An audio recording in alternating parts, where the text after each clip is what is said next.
away. And for what? To go all in hopes of signing Jalen Brunson? The saddest sweepstakes ever. The Jalen Brunson sweepstakes. Is Jalen Brunson one of the 10 best point guards in basketball? He's not as good as Doncic with the Lakers. He's not as good as Jokic with Denver. He's not as good as Wembanyama. He's not as good as Brown. He's not as good as Tatum. I'm not even sure if he's better than Cunningham. He's certainly not better than SGA. Defensively, too, I mean, he gets killed defensively. But everywhere I've gone since high school has started for me, it's always been Jalen Brunson's good, but like it's always that but. Too slow, not athletic enough, too small, all those things that don't measure heart. And that's what I have. For more than 53 years, the New York Knicks stood as one of the NBA's greatest stories of disappointment and unrealized dreams. Coaching changes came and went. Playoff heartbreak became routine, and every new season seemed to bring another wave of hope that eventually faded away. Franchise legends wore the jersey, but the championship trophy never returned to New York. Patrick Ewing came painfully close but couldn't finish the job. Multiple rebuilding projects promised a brighter future, yet each one ended in frustration. High draft picks arrived with huge expectations before quietly fading into the background. In the world's biggest basketball market, one of the NBA's most legendary franchises spent over 5 decades searching for the championship banner that always seemed just out of reach. Then everything changed the moment Jalen Brunson took control. Almost nobody expected this story to unfold the way it did. Critics insisted he was too undersized, too slow, and too limited to ever become the centerpiece of a championship team. The Dallas Mavericks let him leave as if replacing him would be easy. They couldn't have been more wrong. Brunson never relied on jaw-dropping athleticism or viral highlight plays. Instead, he built his reputation through incredible footwork, relentless toughness, and a competitive edge that no scouting report or stat sheet could ever fully capture. And when the pressure reached its highest point, every single criticism disappeared. Facing a 16-point deficit in the biggest game New York had seen in decades, Brunson simply refused to let the season end. He erupted for 45 points, completely took over the contest, and brought the Larry O'Brien Trophy back to Madison Square Garden for the first time since 1973. In one unforgettable performance, he wiped away over 50 years of heartbreak and secured his place as a Knicks legend forever. But believe it or not, the celebration didn't stop there. The entire basketball world immediately hit pause to witness and react to what had just happened.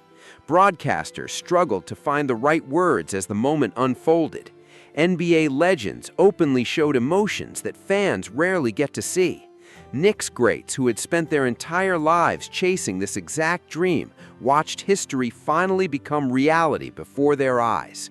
And the instant the final buzzer sounded inside the arena, praise started pouring in from the voices that matter most across the league. Even LeBron James, someone who understands championship pressure better than almost anyone, couldn't overlook what Jalen Brunson had just accomplished. Standing alongside Steve Nash, a Hall of Famer whose remarkable career never ended with a title, the discussion quickly became even more fascinating. Their conversation offered two completely different journeys toward the same ultimate goal. Yet despite traveling very different paths, both icons reached one undeniable conclusion. What Jalen Brunson achieved in New York wasn't simply another championship victory, it was an extraordinarily rare moment in NBA history.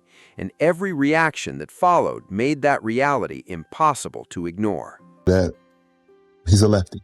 Which also changes it too. Our league is so, 90% of our league, 95% of our leagues are righties, and the lefties that's dynamic in our league is sometimes just hard to kind of get a cadence of that. Yeah. The Manu Ginobili's, the James Harden's, now the Jalen Brunson, it's a different feel when a guy's coming at you lefty, so that I think that plays a little bit into it. I don't know if anybody's ever said that, and I could be wrong, but I also Could be right. I think being a lefty too, when you're that dynamic, it just gives the defense and the defender a little bit more of a headache. Mm-hmm. And it gives the defense a really, absolutely on an individual basis or team basis, but like, how do you scheme for him? Because, you know, he's quite comfortable to shoot a hand in the face three off the dribble if you give him a little gap. So that brings you all the way up. Yeah. So then he creates that little advantage with the body, whether he cuts you off, whether he takes you away from the space, or whether he plays off 2 feet.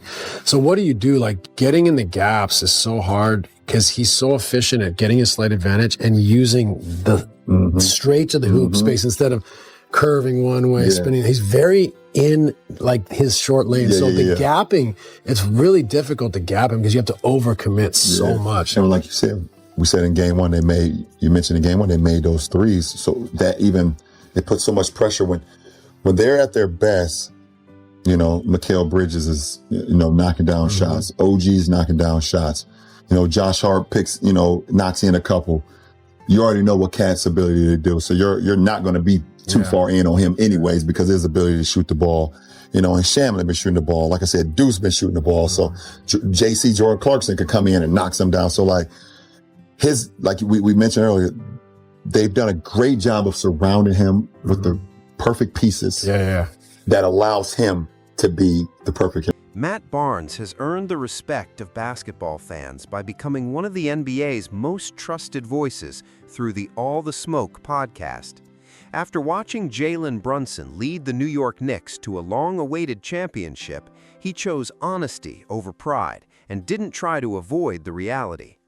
Barnes did something that many analysts rarely have the courage to do. He openly admitted that his original evaluation of Brunson was completely wrong. What happened next made the story even more powerful. The same player who had spent years proving doubters wrong had now convinced one of the league's toughest critics to publicly reverse his stance. That single admission spoke louder than any statistic or highlight reel. It proved that Brunson's championship run had become so remarkable that denying his greatness was no longer an option. And it wasn't in a disrespectful way. It just history was against Brunson. And I think that getting a chance to know him, knowing a little bit about his dad, similar to Wemby, he doesn't care about all the shit that people say. He knows how good he is, and I think he showed the world how good he is. And as we were just talking about the Spurs in the first segment and what they should have done, make no mistake, the motherfucking Knicks earned this championship. What's Brunson in year 6, 7? What year is he in? Eighth year. This was his 8th season. So it's a split between half Dallas, half New York. So almost, he's, halfway through his career, almost at the midpoint part of his career. And then we're looking at full bodies of work of Steve Nash had a whole career to do what he accomplished. Allen Iverson, the same. Stockton, CP, they had a whole career to prove, their worth. But I think he's on a great path. He won a championship for the Knicks. So that's gonna boost any and everything he's done. Will he get another one? We'll have to see. I think the Knicks got a very good team. They just won a championship, but there's a lot of other teams. There was never much disagreement that Jalen Brunson entered this championship run as one of the NBA's most overlooked superstars. But once the discussion turned to just how much his reputation had transformed, Kendrick Perkins shared a take on First Take that immediately got everyone talking. His comments didn't simply highlight Brunson's incredible rise to the top. They completely changed the direction of the conversation and made people realize the league had been undervaluing him for far longer than most were willing to acknowledge. Hell yeah, he was. And it's been that way his entire basketball career. Even going back to his Villanova days, he was slept on coming out of high school when Jay Wright decided to take a chance on him as that guy. He was slept on when he was drafted in the second round in the NBA draft, when the eye test had showed us that he was a proven winner. And then all of a sudden, you saw what happened in Dallas. They disrespected him by trying to lowball him what I believe with a $50+ million contract. And all of a sudden, he gets to New York. And ever since he's been in the Knicks uniform, this man has been nothing but great, playing at an all NBA level. And it was almost to the point where he had to get it done in order for people to believe in him, in order for people to believe that he's one of those dudes. Jalen Brunson right now today, is the top 5 player in the NBA. You cannot name me 5 players that you're taking over Jalen Brunson to lead your team. He has the humble approach. He respects the game of basketball. He's a 3-level scorer. He's unguardable. He's a natural leader. He holds himself accountable. He never throws anyone under the bus. He never makes any excuses. He just go out time and time again and bust your favorite players, you know. Tracy McGrady isn't the kind of player who casually compares someone to Kobe Bryant just to create buzz. He competed during that legendary era, faced Kobe countless times, and understands better than almost anyone what truly separated him from the rest of the league. It was never just about putting points on the scoreboard. It was the almost intimidating level of control he displayed whenever the stakes were at their highest. Everyone inside the arena knew Kobe was getting the ball. Every defender understood exactly what was about to happen, yet somehow he still found a way to knock down the shot. That's the kind of greatness you simply can't coach. It's a mindset, a relentless killer instinct that only a select few players in NBA history have ever possessed. And after witnessing Jalen Brunson's unforgettable championship run, McGrady believes he saw that same rare championship mentality beginning to reveal itself. Now, if you want to say, but he also posting up. But if you want to do that, then you gotta look at Kobe, because for 3 quarters it was feed Shaq, get Shaq involved, and in the 4th quarter, it's Kobe time. And you know it. and you know it. And the ball going to Kobe. And you got to do what you got to do. You got to try to, throw the kitchen sink at him. Mm-hmm. It's going to him. And it's going, and he's going to serve you. He's going to deliver. And the ball's going to Jalen Brunson. He's going to. For 2 consecutive years, Charles Barkley stood firmly behind one bold opinion. He repeatedly argued that Jalen Brunson was the greatest free agent signing the NBA had ever seen. And for those same 2 years, Shaquille O'Neal pushed back every chance he got on Inside the NBA. Their disagreement turned into one of the show's most entertaining debates between 2 Hall of Fame legends. Then came the moment that changed everything. The Knicks won the championship. Brunson exploded for a legendary 45-point performance in the closeout game, captured the Finals MVP award, and instantly ended the debate. Live on national television, Shaq looked directly at Barkley and did something almost nobody saw coming. "Charles, I owe you an apology. We all knew he was good, but I never realized he was this good." That wasn't just a simple apology. It was a complete acknowledgement that Barkley had been right from the very beginning. One NBA icon openly admitted another had called it correctly, because Brunson's championship run had erased every remaining question. After what the entire basketball world had just witnessed, there was simply no argument left to make. Apology. You've been saying for the past 2 years that the Brunson has been the best free agency signing ever. Ever. Now it is. Now it becomes that. What he has done. Listen, we knew he was good. Never knew he was this good. Kitty was sitting up here just watching. Let me tell you something. He woke up this morning saying, "Hey, I'm going to get this. Whatever I got to do. I'm going to get this MVP and I'm going to get this championship." And that's no exaggeration, too, for a lot of that fan base. They've waited their entire life 100%. To see something like this. I want to give him some flowers. I want to give, obviously what you said about Brunson. I said it's the greatest free agent signing in NBA history. But also, he took so much criticism for guys when he took $100 million less so they could go out and get other players. He deserved, listen, $100 million is a lot of money, but he wanted them to go out and get him some help, and they went out and got him some help, and they are the world champs. Me and Kenny double-teamed him at the upfronts, and we was messing with him. Loved his poise, loved his answers. Kenny asked me, "Hey, you think you can get it done?" And he looked at Kenny and says, "I'm going to get it done." Yeah. Just like that, real smooth like that. Small. The next reaction carries a completely different kind of emotion. Tracy Morgan isn't an NBA analyst focused on breaking down strategy or analyzing every possession. He's not a Hall of Famer, a retired player, or a television expert paid to judge the game. He's something that might matter even more in this story. A lifelong Knicks fan who has experienced every chapter of the franchise's heartbreak. As one of New York's most recognizable comedians and actors, Morgan's love for the Knicks has been a defining part of who he is for decades.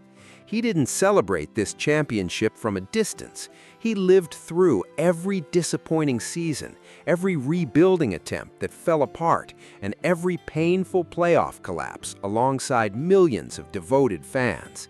That's exactly why this championship meant far more than just another title. His reaction wasn't built around statistics or basketball analysis.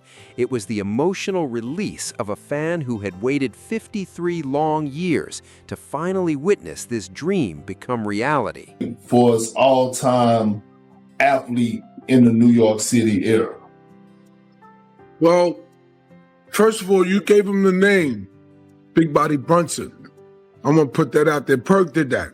And the city is proud of that. The city is very happy. The city embraced Perk like crazy. Now, as far as number one athlete in New York, besides Derek Jeter and Phil Simms and all the rest, he's up there, number one. I think because, listen, the Giants won, the Yankees won, the Rangers won, now the Knicks did it. And it's incredible. I really don't have the words. It's incredible. I'm happy for him. I know him. I did the Roommates podcast with him. And I can honestly say he's a friend. He's a friend. He's a good man. Besides a great basketball player, he's a good man. And if you look at the team, everybody on the team got a story. He watched his father work really hard, get cut. OG lost his parents. Josh, everybody got a story. Mm-hmm. And it's incredible. And nobody travels like the Knicks. The Knicks fans need to be studied and observed because we a different breed, man. The way we move is deep. We go to other arenas and take over. We ain't no joke. We really support our team. One of the most satisfying moments of Jalen Brunson's championship journey came when one of his biggest critics had no choice but to completely change his opinion. Draymond Green had previously supported Becky Hammon's belief that Brunson wasn't a true number one option, even repeating her challenge for Brunson to prove me wrong during the Eastern Conference Finals. But after Brunson led the greatest comeback in NBA Finals history in Game 4, there was simply no argument left to make. That's when everything changed. Green looked directly at Brunson and openly admitted, "I'm not someone who's afraid to say when I'm wrong." He made it clear that he wanted to tell Brunson personally before the opportunity passed. And that's exactly what made the moment stand out. This wasn't another media personality quietly changing a take after the fact. It was one of the NBA's most outspoken and fiercely competitive stars publicly acknowledging that he had completely underestimated the very player who had just proven every doubter wrong. For someone as stubborn and relentlessly competitive as Draymond Green, that public admission carried more weight than any stat line ever could. Jalen Brunson. The reason I apologize to Jalen Brunson is because I think he's about to go on to win the NBA Finals. And I don't know that I'm going to have the opportunity to see him face to face. And I wanted to say it to his face. And the reason I said that is because I've been very critical of Jalen Brunson. Just not thinking that, hey, man, he's this 1A guy that, and here's the thing what y'all have to understand about me. When I say 1A, what I'm saying is no matter what team you go to, you're the guy.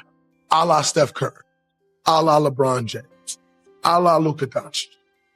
Kawhi, like there's only really 5 to 7 1As in all of the NBA. And so it's never like a shot like y'all try to make it at Jalen Brunson. I just think there's only like 5 of those guys that no matter what team you put them on, they're the best. That's 1A to me. That's 1A. Needless to say, I've been very critical. And I think he, last night, take a 3-1 lead. I think they're on their way to a championship. And I am not somebody who can't say they're wrong. One thing I hate is people make these predictions People make these statements, and then once they're wrong, they just lolly on, diddly-daddle off to the next thing. I don't respect that. I'd much rather somebody say, yo, I said X, and this is why I said it. I was wrong, I was right. And so I apologize to his face. Number two, because I respect champions. And I've been respected Jalen Brunson, by the way. There's no lack of respect by any means necessary. But I respect champions. And who am I to criticize you if you're a champion? And again, I don't think I'll get the opportunity to see him face to face within the time of him becoming a champion or not. And I wanted to say that face to face. And I wanted to say it in front of the world because I've given my critiques in front of the world. So I can tell you to your face in front of the world that I was wrong.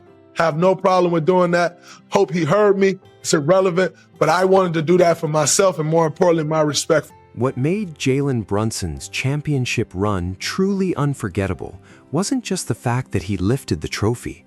It was everything he had to overcome to get there. Nothing about his path was easy or guaranteed. He wasn't viewed as the most explosive athlete or the future superstar everyone expected to win Finals MVP one day.